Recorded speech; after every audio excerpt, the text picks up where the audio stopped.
भारत अब पारंपरिक पेट्रोल से आगे बढ़ते हुए E20 से E85 फ्यूल की दिशा में तेजी से कदम बढ़ा रहा है। सरकार का लक्ष्य है कि आने वाले सालों में इथेनॉल मिक्स्ड ईंधन को बड़े पैमाने पर अपनाया जाए, जिससे न सिर्फ कच्चे तेल पर निर्भरता कम हो बल्कि पर्यावरण प्रदूषण में भी कमी आए।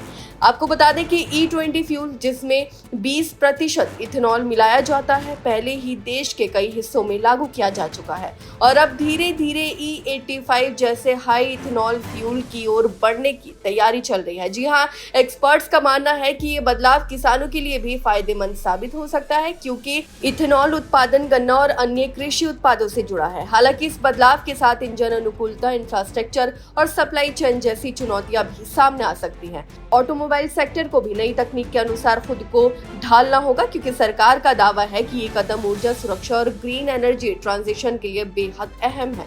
वहीं आने वाले समय में इसका असर पेट्रोल और कीमतों और आयात बिल पर भी देखने को मिल सकता है। सुनिए क्या कहना है इस बारे में एक्सपर्ट्स का।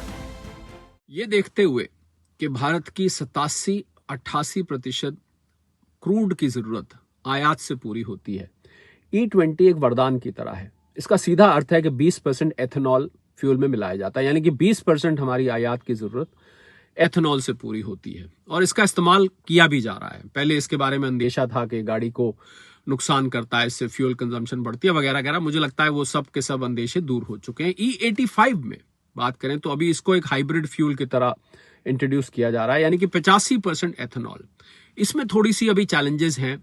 इसके लिए भूमि, इसके लिए पानी, इसके लिए संसाधन, कृषि को तैयार होना पड़ेगा इसके लिए कि E85 में इतना एथेनॉल बना पाए। सबसे बड़ी बात, जो ऑटोमोबाइल इंडस्ट्री है उसको तैयार होना पड़ेगा, उनको हाइब्रिड फ्यूल की गाड़ियां लानी पड़ेगी। दूसरा चैलेंज होगा E85 की उपलब्धता, कि पूरे भारत में इसको पेट्रोल पंप पे, क्योंकि जब आप ऐसी गाड़ी में चलते हैं तो आपके पास पेट्रोल पंप होने चाहिए जहां पर ये फ्यूल मिल जाए आराम से। तो कुल मिला के E85 मुझे लगता है कि अभी दिल्ली दूर है। अगर हम बात करें तो अभी वो दूर की कौड़ी नजर आता है। उसके बारे में हालांकि पहला E85 पेट्रोल पंप खोला भी जा चुका है, पर क्या इतनी हमारे यहाँ E85 लाइक एथेनॉल का उत्पादन है और पानी, भूमि आदि जो समस्या है। परंतु E20 बहुत कामयाब रहा है। अगर हम E85 को कामयाबी से कर लेते हैं तो ये बहुत बड़ी अचीवमेंट होगी और हम जो आयात पे निर्भरता है उसको बहुत हद तक कम कर पाएंगे। ऐसा नहीं है कि इसमें समस्याएं नहीं हैं। फ्यूल पाइप की करोजन, रबर पार्ट्स की करोजन और इसके कारण जो हानि आते हैं उसकी समस्या तो है ही, पर आगे जाके हमें टेक्नोलॉजी के माध्यम से इसको कम करना पड़ेगा। और जब हम इथेनॉल की बातें करते हैं, ये तो गन्ने से बनता है और गन्ने के लिए हमें चाहिए पानी। तो या तो आप तेल का उपयोग होगा या फिर पानी का उपयोग होगा, हमें इसको संतुलित रखना है। पर फ्लेक्सी फ्यूल बनाने में या इथेनॉल बनाने में स्पॉइल्ड फूड ग्रेन्स, जो परली जो खेत से आती है और ऐसे अन्य वस्तुओं से भी हम इथेनॉल बना सकते हैं। परंतु मुझे लगता है जो अल्टीमेट सॉल्यूशन होगा वो सिर्फ न इथेनॉल से होगा, न पेट्रोल से होगा, न डीजल से होगा, न ईवी से होगा। जो उत्तम समाधान होगा वो इन सब की ब्लेंड से होगा और हमें इस ब्लेंड के मार्ग से हमें जाना चाहिए। तो अंत में मैं कहूँगा कि हमें सभी तरह के ईंधन चाहिए। भारत सरकार की जो E20 यानी कि इथेनॉल 20% पेट्रोल में मिलाने की जो पॉलिसी है, मेरे हिसाब से वो बहुत ही फ़ायदेमंद है। इसका सबसे बड़ा फ़ायदा तो ये होगा कि किसानों के लिए एक एडिशनल सोर्स ऑफ इनकम पैदा होगा और इसके अलावा चूँकि ये बायोफ्यूल है तो इन्वायरमेंटल फ्रेंडली भी होगा।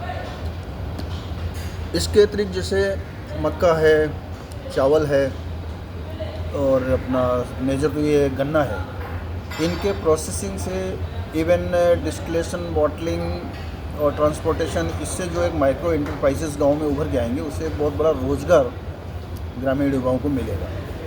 योजना तो बहुत ही यूज़फुल है और मैं समझता हूँ जिस हिसाब से गडकरी सर इसको लेके आगे चल रहे हैं, देश को बहुत फ़ायदा होने वाला, विशेष करके आज के समय में जब पेट्रोल के ऊपर इतनी मारामारी है और हार्मोज वाले इशू ने दिखा दिया है कि अपने को पेट्रोकेमिकल्स पर डिपेंडेंसी इंपोर्ट पे कम करनी होगी। तो इसका तो मैं व्यक्तिगत रूप से बड़ा सराहना करता हूँ उस परियोजना की। आप किसानों के लिए इसके विषय में क्या सोचते हैं? किसान को एक तो अतिरिक्त इनकम हो, क्योंकि प्राइस स्टेबिलिटी होगी। गन्ने में भी कई बार प्राइस फ्लक्चुएशन हो जाता है, और फिर जब किसी भी प्रोडक्ट की डिमांड बढ़ेगी तो जाहिर बात है कि उसके फिर रेट्स भी बढ़ेंगे, उसको रेम्यूनरेटिव प्राइसेस भी मिलेंगे। किसान इसका उत्पादक है, तो अल्टीमेटली ये जो बेनिफिट्स हैं ये ट्रिकल डाउन होकर किसान तक पहुंचेंगे। ये बहुत बड़ा फ़ायदा है इसका।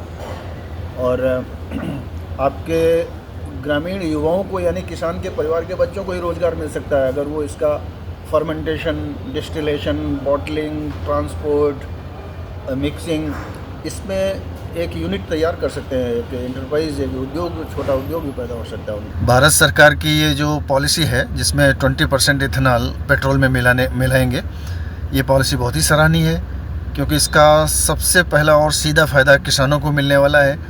किसानों के पास अतिरिक्त आमदनी का एक स्रोत पैदा होगा। इसके अलावा इसमें जो बाई प्रोडक्ट्स निकलते हैं या दूसरी फसलें और उगाते हैं, उनमें भी जो डिस्टिलेशन और इसकी प्रोसेसिंग वगैरह होगी, उससे भी कई छोटे छोटे एंटरप्राइजेस डेवलप होंगे, और किसानों के जो परिवार के बच्चे हैं वो भी नए उद्योग, छोटे माइक्रो एंटरप्राइजेस वो भी विकसित कर सकते हैं। तो ये तो बहुत ही उपयोगी है। और इसके अलावा जो अभी देखा होगा आपने, पेट्रोल के ऊपर कितनी मारामारी चल रही है, हार्मोज की स्थिति कैसी है, तो विदेशी इंपोर्ट पर निर्भरता कम करने के लिए भी बायोडीज़ल या बायोफ्यूल का निर्माण और उसका उपयोग बहुत अच्छी बात है। और चूँकि ये बायोफ्यूल है तो इन्वायरमेंटल फ्रेंडली भी है। ये बहुत ही अच्छी पॉलिसी है। धन्यवाद। भारत का ये E20 से E85 फ्यूल की ओर कदम सिर्फ ऊर्जा बदलाव नहीं बल्कि आत्मनिर्भरता की नई दिशा भी माना जा रहा है। आने वाले समय में ये बदलाव देश की अर्थव्यवस्था और पर्यावरण दोनों की तस्वीर बदल सकता है। आपका इस बारे में क्या कुछ कहना है, हमें कमेंट करके जरूर बताएं। फिलहाल इस खबर में बस इतना ही, और ऐसी ही तमाम खबरों को देखने के लिए देखते रहिए भारत एक्सप्रेस।